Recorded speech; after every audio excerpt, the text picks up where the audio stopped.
Bismillahirrahmanirrahim. Assalamualaikum warahmatullahi wabarakatuh.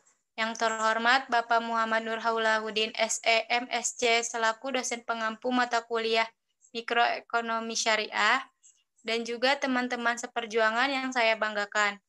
Puji syukur atas kehadirat Allah Subhanahu wa taala yang telah melimpahkan rahmat dan karunia-Nya kepada kita semua sehingga kita dapat bertemu kembali dalam kesempatan kali ini.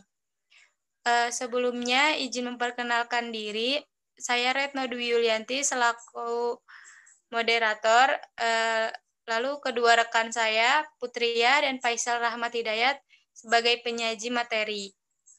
Di sini kami akan mempresentasikan diskusi kami mengenai teori produksi dan distribusi dalam Islam. Selanjutnya, materi pertama akan dibacakan oleh Putria. Kepada Putria dipersilahkan.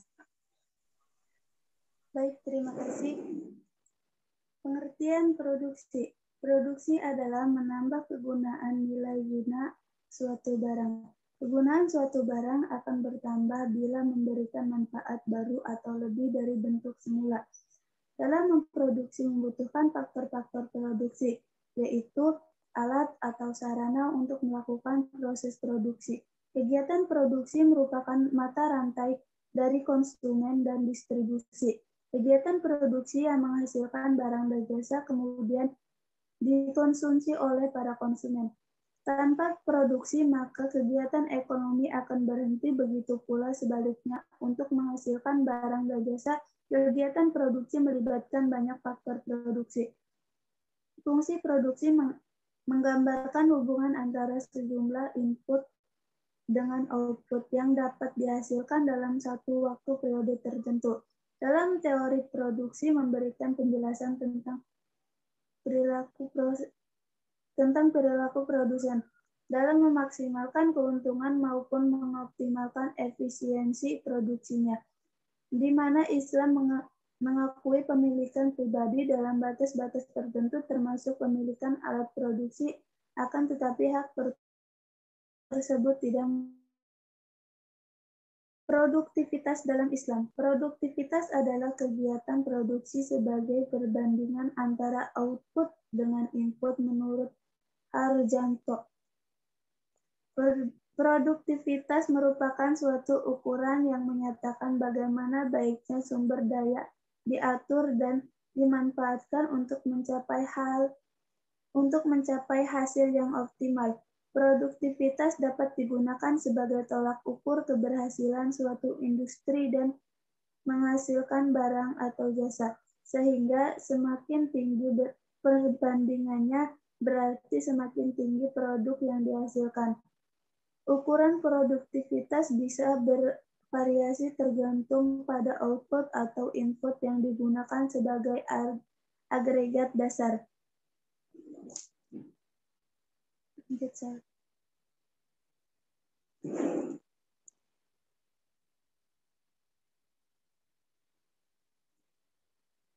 Faktor-faktor produksi dalam sistem ekonomi Islam yaitu ada 4.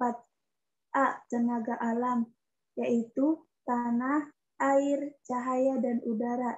B. Tenaga kerja manusia, yaitu tenaga pikiran dan jasmani. C. Modal, yaitu uang dan barang atau benda.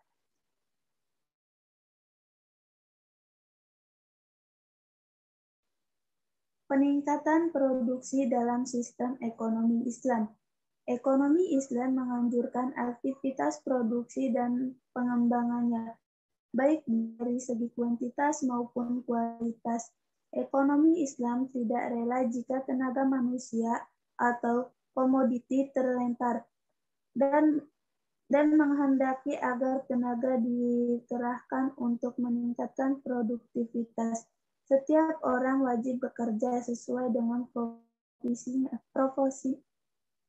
profesinya, karena dengan bekerja seseorang dapat memenuhi kebutuhannya. Seseorang membutuhkan pekerjaan yang halal walaupun penghasilannya sedikit, dan pemerintah diharapkan membantu rakyat untuk mendapatkan pekerjaan yang layak. Ada satu tujuan mula yang dikerjakan dalam bekerja, yaitu keridhaan dari Allah dengan melaksanakan tugas secara tekun, sungguh-sungguh dan sempurna.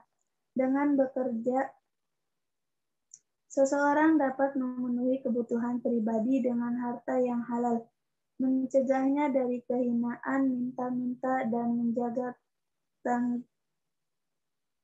menjaga tangannya agar tetap berada di atas. Bekerja untuk kemaslahatan keluarga, kemaslahatan masyarakat, dan untuk memakmurkan bumi. Kehidupan manusia di dalam lapangan ekonomi mempunyai 4 standar yang satu dengan lainnya sangat berbeda. A. Standar primer. B. Standar cukup. C. Standar suesembada. D. Standar mewah. Baiklah, saya kembalikan kepada moderator. Baik, terima kasih kepada Putria. Selanjutnya akan dibacakan oleh Faisal Rahmat. Kepadanya dipersilahkan. Terima kasih kepada moderator. Saya akan membacakan materi selanjutnya. Pengertian distribusi Islam. Distribusi berarti penyaluran, pembagian, pengiriman barang, dagangan atau barang dan jasa kepada konsumen oleh produsen dan pemerintah. Secara etimologi, kata dualah berarti terus berputar atau berpindahan suatu dari suatu tempat ke tempat lain.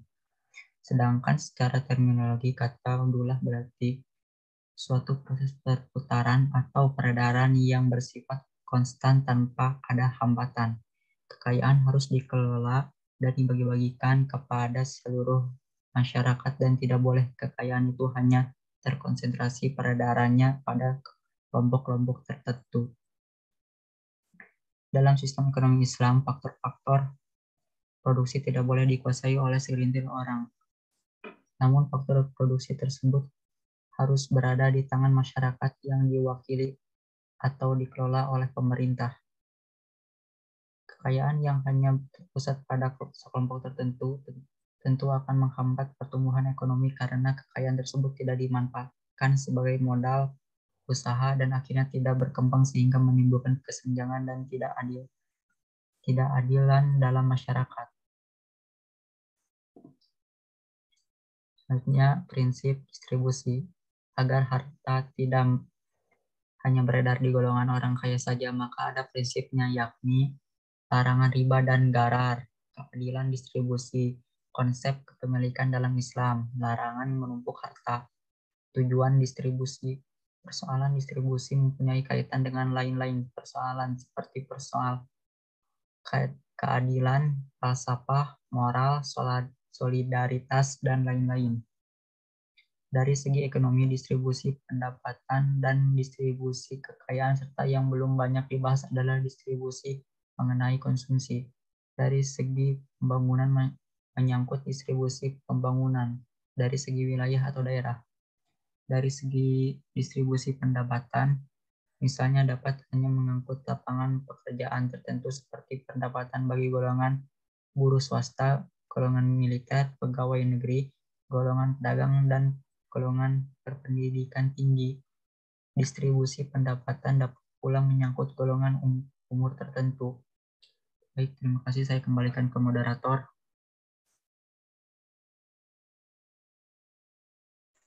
Baik, terima kasih kepada Faisal Rahmat Hidayat.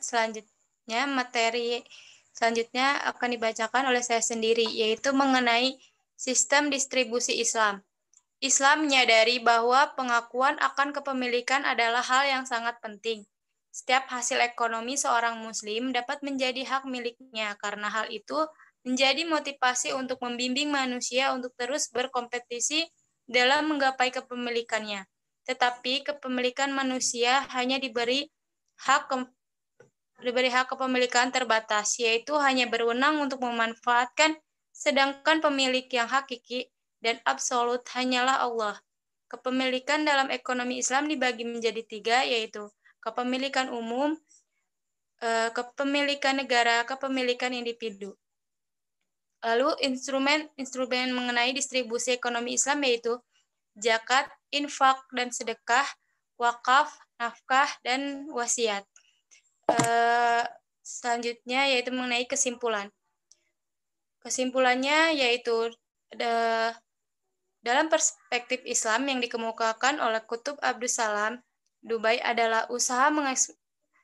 produksi adalah usaha mengeksploitasi sumber-sumber daya agar dapat menghasilkan manfaat ekonomi. Sedangkan kata distribusi disamakan dengan kata dulah dalam bahasa Arab. Secara etimologi, kata dulah berarti terus berputar atau berpindahan sesuatu dari satu tempat ke tempat lain. Sedangkan secara terminologi, kata dulah berarti suatu proses perputaran atau peredaran yang bersifat konstan tanpa ada hambatan. Kegiatan produksi dan distribusi merupakan kegiatan yang saling berkaitan, yaitu sama-sama saling membutuhkan. Begitupun dengan konsumsi. Hal ini dikarenakan produksi bertugas untuk menciptakan atau membuat barang yang diperjualbelikan, sedangkan distribusi sebagai penyalur barang-barang produksi ke konsumen, dan konsumen berfungsi untuk membeli barang produsen. Baik, itu saja yang bisa kami sampaikan. Kurang lebihnya mohon maaf. Wabillahi taufiq wal hidayah. Wassalamualaikum warahmatullahi wabarakatuh. Dan untuk sesi tanya jawabnya di grup. Terima kasih.